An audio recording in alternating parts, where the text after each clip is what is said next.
guys, and welcome back to my YouTube channel. So this week I went to see the new film Dunkirk, and let's just have a quick look at it.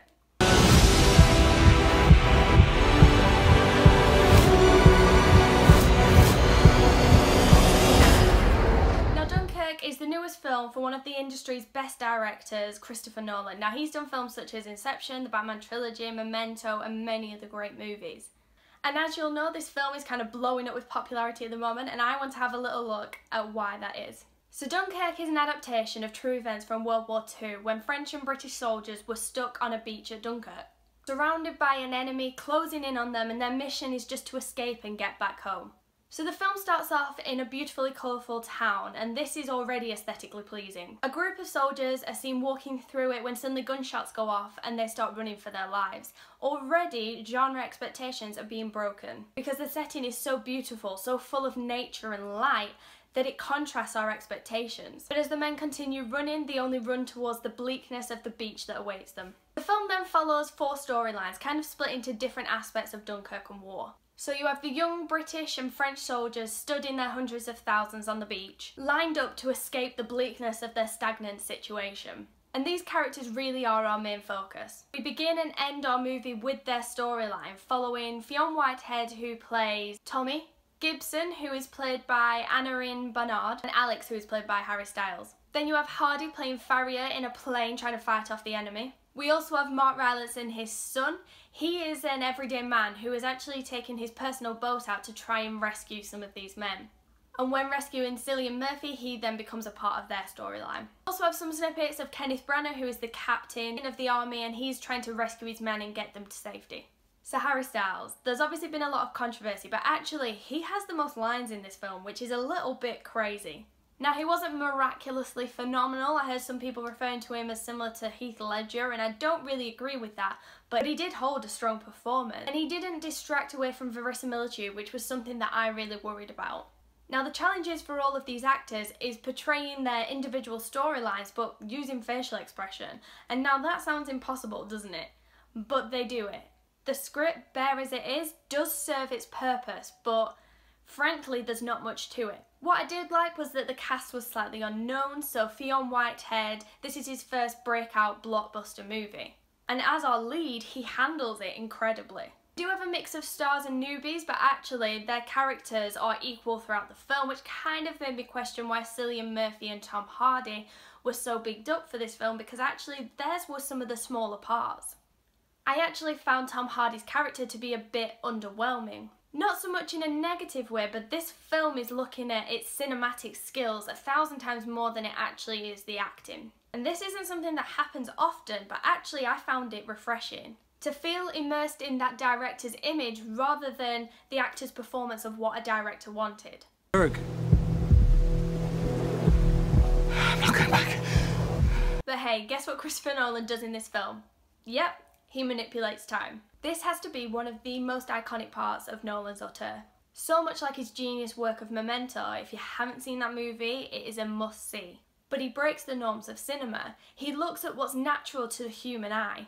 What allows the audience to relax, to not have to work to watch that movie, and he says, nah, not today. He challenges us, and we love a challenge. This film is actually non-chronological, and not in a Memento sense where things go back in time, but this storyline actually follows 4 fragmentic aspects that all cross-link. But they all start at different times and they stem out across different periods. They all end up at the same place, but this film really looks at the relevance of now. What's happening in this moment and what are the events leading up to it. This does mean there's moments of repetition, but it is always from a different perspective, so it's not too bad. But suddenly, the film is well-rounded. As an audience member, we can fully understand the situation and the reliance that each character has on another without purposely or knowingly doing so, and that is just so beautiful. It's beautiful because no other film does this, or at least to my knowledge of what I've already seen. It's complex. I must admit I found myself unsure of situations at times and trying to understand how they pieced together or how that happened, but I felt like that was on purpose. Every time I thought I knew where the story would lead, or I knew where I was at, or I know how that character's journey was going to end, it was mixed up and I was back at square one, and this is exactly what it was like for the soldiers. Films like this where you come away having learnt something, having understand a part of our past that you didn't know about, are just my favourite kinds of films. And when they're done as well as this, then you can't complain. Sound is yet again a really key aspect of this film. Much like Planet of the Apes, this film relies on its cinematography and its sound, much more so than a thought-provoking script. Because really, this script is the bare minimum. What I liked was throughout it there was kind of this ticking noise, and it was as if time was running out. It felt like the men were limited, but it was also a bit like the ticking of a bomb. And all the men are living in fear of that bomb just going off and taking away their life. It looms in the background for them, just like it does us for the audience. Well, the score is amazing. Hans Zimmer is phenomenal as usual. A key aspect of this film is its cinematography. It is aesthetically pleasing from start to finish. Each shot feels so perfectly placed and so important in that moment. And now people are saying that this is some of Nolan's finest work. And I'm a huge fan, and when I say fan, I kind of mean a little bit obsessive. But I'm not sure how far I can agree with this. I don't feel like it falls further underneath his other films, but I don't feel like it streets ahead of what he has already created. Nolan is a genius and he knows what he's doing, and that is why this film is so enjoyable. I still had small doubts and small issues, but more often than not they were personal preferences. And sometimes expectations that I created in my head from not seeing the trailer. So I was disappointed with a couple of things, and the worst bit of it was that I wished that I wasn't, but I was, and I can't move away from that. There is intensity in this film, but it comes less from war aspects, and more from people's last limits when they're basically drowning. Spoiler alert, a lot of people drown. And maybe it's personal to me, but I wanted more blood. I wanted a little bit more gore, and I'm not talking Tarantino gore, but verging towards Steven Spielberg's Saving Private Ryan gore, something that was quite graphically realistic. Really, in this film, there's only 1 or 2 scenes with blood, and now I don't feel like I need to put a spoiler in for this, but bombs are dropped on people. No one's limbs are teared off, and no one's bleeding excessively. There's just a few perfectly formed bodies kind of lying around on the beach. It's possibly the tamest war film you'll ever see.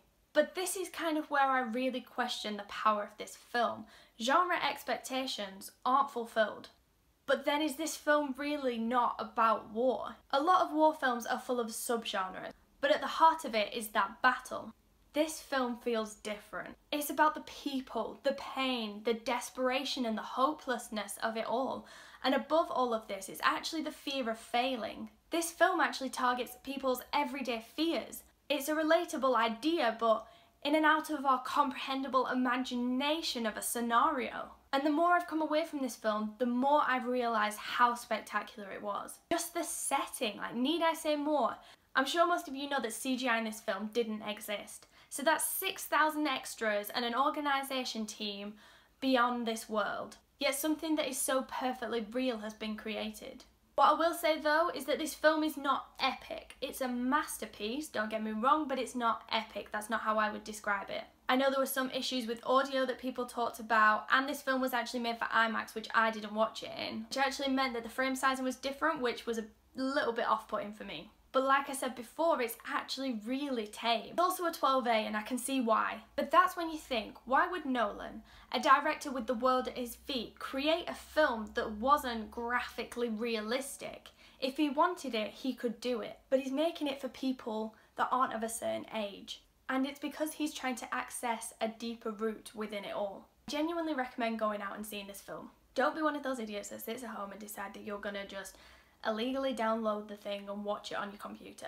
Even if you can't see it in IMAX like me, just go and experience it. This film is a classic already, so please appreciate what the industry can offer us and go and see it in its greatest form. Thanks for watching my video. If you haven't already, check out my other videos, like this video as well, and subscribe to my channel.